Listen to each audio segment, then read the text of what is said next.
ఆదరణ 3 తీసుకొస్తాం. మీకు న్యాయం చేసే బాధ్యత ఈ ప్రభుత్వాన్ని అని చెప్పి కూడా నేను మీకు తెలియజేస్తున్నా. ఇదే కాకుండా ఈరోజు మీరు చూస్తే దేవాలయాల్లో పనిచేసే నాయీ బ్రాహ్మణులకి 15,000 నుంచి 25,000 పెంచాం. చేనేత నేతనులకు పెంచినట్టే సెలూన్లకి 150 యూనిట్ల నుంచి 200 యూనిట్లు ఉచిత కరెంటుకు ఏర్పాటు చేశాం. దీనివల్ల దగ్గర 40,000 కుటుంబాలకు లాభం వస్తుంది. గీత కార్మికులకి 10% మద్యం షాపులు 50% సబ్సిడీతో ఇచ్చాం. ఇప్పుడు బార్లు వస్తే బారుల్లో కూడా 10% వాళ్ళకి రిజర్వ్ చేశాం. మత్స్యకారులకు 217 జీవోను రద్దు చేశాం. అదే మరి మత్స్యకారుల సేవలో 20,000 రూపాయలు ఒక్కొక్క కుటుంబానికి మొన్నే డబ్బులు ఇచ్చాం.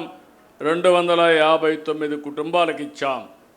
ఇంకో పక్క సముద్రం పక్కనే వీళ్ళందరూ ఉంటారు కాబట్టి సముద్రం నాచు పెంచగలిగితే దానికి కెమికల్ వాల్యూస్ ఉన్నాయి, ఆదాయం ఎక్కువ వస్తుంది.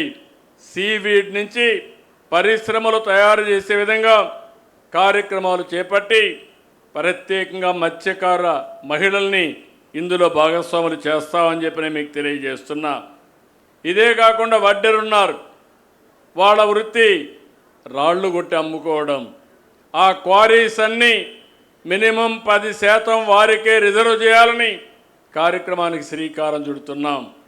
వీళ్ళే కాకుండా యాదవులు ఉన్నారు, గొర్రెలు కానీ అదే మరి పాలు కానీ పాడి పరిశ్రమలో ముందుంటారు, దాన్ని కూడా రివైవ్ చేస్తాం. ఇంకో పక్క కొరబ ఉన్నారు, వాళ్ళు కూడా చాలామంది ఈ యొక్క గొర్రెల పెంపకం వాళ్ళ జీవనోపాధి, అవి కూడా మళ్ళా ఒకసారి రివైవ్ చేస్తాం. నేను ఈరోజు ఈ సభ ద్వారా హామీ ఇస్తున్నా, నేతన్నలను ఆదుకుంటాం, వెనుకబడిన వర్గాలకు అండగా ఉండి మిమ్మల్ని ఆర్థికంగా రాజకీయంగా సామాజికంగా పైకి తీసుకొచ్చే బాధ్యత ఈ ఎన్డీఏ ప్రభుత్వాన్ని మరొక్కసారి స్పష్టంగా హామీ ఇస్తున్నా. సోలార్ ఇప్పుడే మంత్రి గారు చెప్పారు 2,000 యూనిట్లు మాత్రం చేశామని. నేను నియోజకవర్గానికి 20,000 చేయమన్నాను.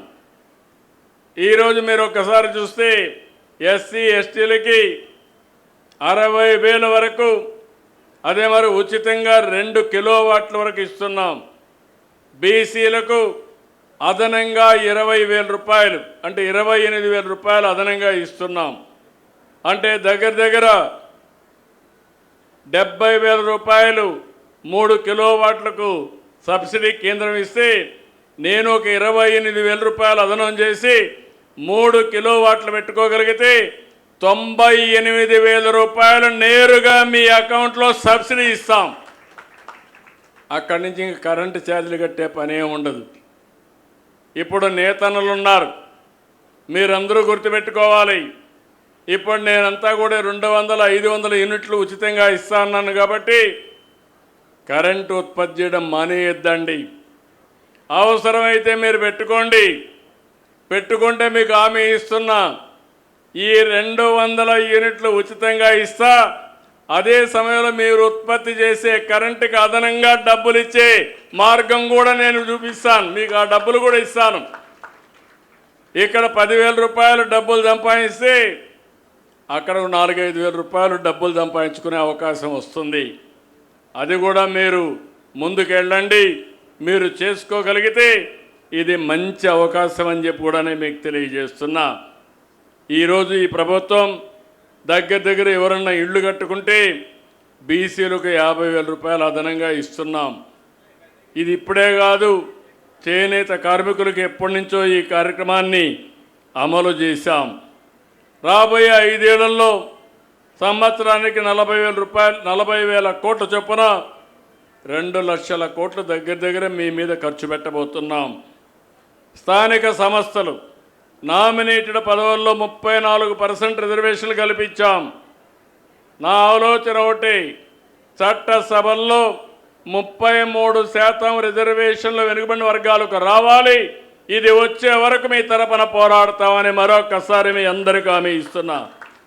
తెలుగుదేశం పార్టీ రాష్ట్ర అధ్యక్షుడు బీసీనే, స్పీకర్ కూడా బీసీనే. ఎంతోమంది కీలకమైన క్యాబినెట్ శాఖలు కూడా వాళ్ళకే ఇచ్చాం. ఇక్కడుండి సబితమ్మ కూడా ఒక వెనుకబడిన వర్గాలకు సంబంధించిన మహిళని.